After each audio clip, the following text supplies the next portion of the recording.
Good morning. I'm Kareem Johnson with your SLU News 22 update. 10 minutes of news, entertainment, sports, and headlines. It's February 4th, and topping the news today, Tom Daschle withdrew his nomination for Health and Human Services Secretary on Tuesday after being under fire for unpaid income taxes.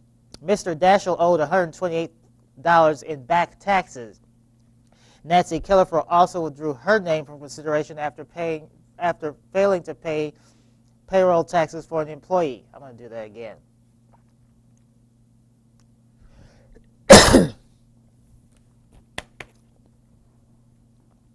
Good morning. I'm Kareem Johnson with your SLU News 22 update. It's February 4th, and topping the news this morning, Tom Daschle withdrew his nomination for Health and Human Services Secretary yesterday after being under fire for unpaid income taxes. Mr. Daschle owed $128,000 in back taxes. Nancy Killefer also withdrew her name from consideration after failing to pay payroll taxes for an employee. The Senate approved on Tuesday to add $11 billion to the economic stimulus package that would allow Americans to claim a tax deduction on sales and loan interest on cars that were purchased between November 12, 2008 through the end of this year. That measure passed 71 to 26. Other provisions that didn't pass yesterday was a $25 billion public works bill that would have provided money for highway construction and other municipal works. The provision needed 60 votes but failed 58 to 35. The House passed an $828 billion version of the economic stimulus bill last week with no Republican votes. Republican Governor Charlie Crist has indicated he may run for a Senate seat currently held by Mel Martinez, who's stepping down after his current term is over. Former Governor Jeb Bush, brother of President Bush, has already ruled out running for that Senate seat.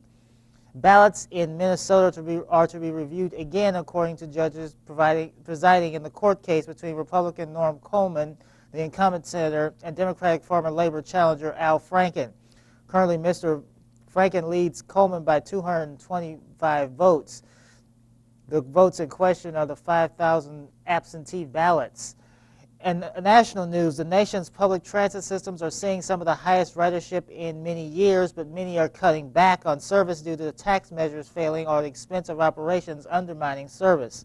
The New York Times has a chart that explains some of the problems in more detail. For example, in St. Louis, Metro is going to be cutting back on service on March 9th, where more than half the service we currently have will be cut, and Metrolink will be running on a drastically reduced schedule. Tide, the makers of the Beanie Babies, have retired the Marvelous Malia and Sweet Sasha dolls after a spokeswoman for the First Lady complained that the dolls used, quote, young private citizens for marketing purposes. Cardinal Francis George, Archbishop of Chicago and President of the U.S. Conference of Catholic Bishops, has condemned the statements of a British bishop that denied the Holocaust. In some of the papers today, the New York Times has a couple of stories this morning. There's a feature story around the front that talks about the Gaza town of El Atra that's in Gaza. It's a town that's was dramatically affected by Israel's 3-week offensive in Gaza. And there's this girl on the front in the picture who, unlike her parents, don't really understand what's going on. And her parents can remember probably being on better terms with Israel than they are right now. Another story about Daschle withdrawing his nomination and citing the other two Obama nominees that are also having tax problems.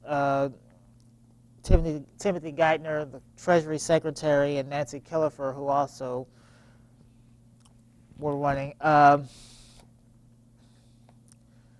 a story about, for the banks that received money from the bank bailout last year, they want to enact rules that will cut back on executive pay.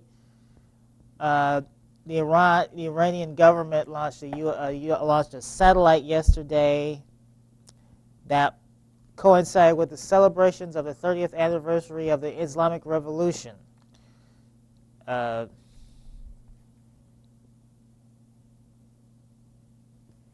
looking at the St. Louis Post-Dispatch for today,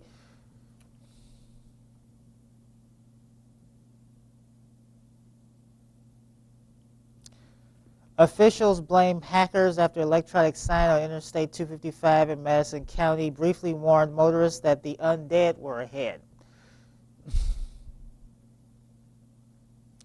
MoDOT is selling land on undeveloped lots. The Blues last night won 4-2. Kirk will be building a walkway to honor the 6 City Hall victims that were killed in 2000. Victims of the City Hall. In Missouri politics, current Secretary of State Robin Carnahan announced that she's going to run against incumbent Republican Roy Blunt, who represents Springfield in the House of Representatives. There's 500 bottles of beer on the wall in a new bar in Chesterfield. You won't find any. You won't find any AB InBev products. I saw that on the news last week. There is speaking of hybrid cars, there is a new, speaking of cars and getting a tax break, you might be interested to know there is a review for the 2010 Toyota Prius in the paper today. And looking lastly at the USA Today, free breakfast is a sign of the times. Denny's has a $5 million promotion where breakfast is free. A 1994 report reports that the Humvee is actually dangerous. That was, quote, a death trap, according to the report. The Dow was up 141 points yesterday. The NASDAQ Composite was up 21.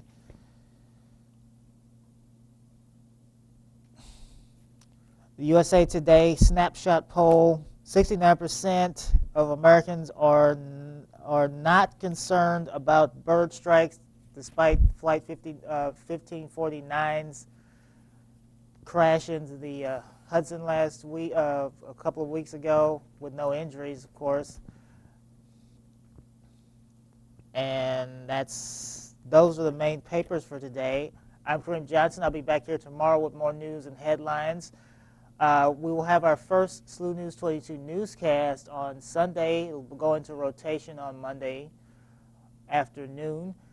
I'll see you tomorrow.